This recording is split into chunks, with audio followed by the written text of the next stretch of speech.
We finally land the photo that shows the Google Nexus 5 in its full glory. Apple's iWatch is now rumored to bring the first flexible display to the market, and Samsung is once again being accused of some fake benchmarks. I'm Jaime Rivera, and the only reason why I don't fake my age is because I haven't aged a bit in 15 years. This is Pocketnow Daily.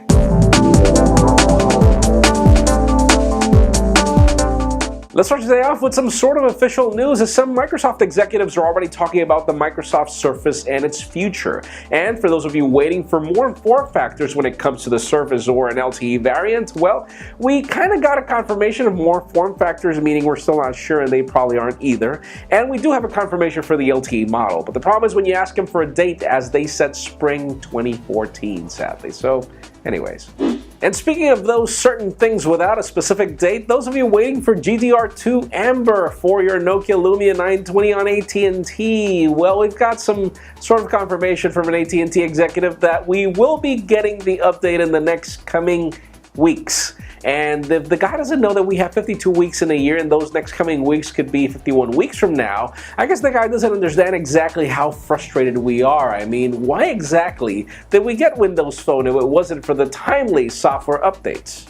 Now, probably one of the best leaks of the day is the first leaked photograph of the Google Nexus 5 made by LG, and yes, this thing is gorgeous, up to the point where you start looking at the spec sheet, and no, nothing's wrong just yet. I mean, it's got apparently a Snapdragon 800 and the same 13 megapixel camera as the G2, but the problem is we're not getting the same 5.2-inch display. Apparently this display will be a 5-inch display, meaning 4.96 something. So we are not getting exactly a G2 here, and obviously we are skeptical to wonder if this phone will bring other caveats in comparison to the G2, so stay tuned for that.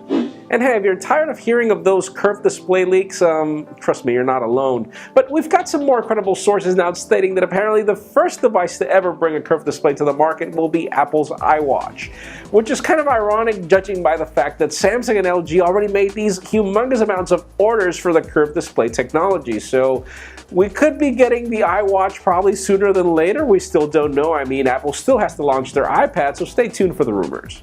And finally, for the both interesting and kind of ridiculous news of the day, Samsung has just confirmed along with AT&T that they will be launching the Galaxy Note 3 and Galaxy Gear on October 4th, so you're just a couple of days away from getting your new phone. But we can't understand why Samsung has been caught once more faking benchmarks for the Galaxy Note 3, just like they did with the Galaxy S4. I don't understand the purpose. Apparently Samsung is trying to show that their device is significantly faster than the LG G2, which is kind of not possible since they're both running the same processor and almost the same specifications.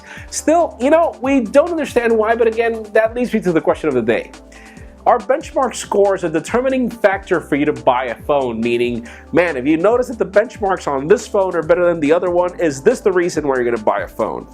In my particular case, after the whole Tegra 3 fiasco, where the benchmarks of the HTC One X were amazing up until we started using the phone, I trusted benchmarks before, but I don't now. There are a ton of phones out there that perform beautifully without the best horsepower in the market, so leave us a comment down below. Would you buy a phone just for the benchmarks?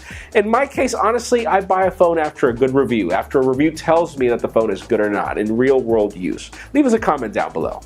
Of course, as always, for an earlier scoop of everything that's happening in the smartphone and tech world, make sure you follow us on Pocketnow.com and subscribe to our YouTube channel as well. You can also follow me on Twitter at Jaime_Rivera.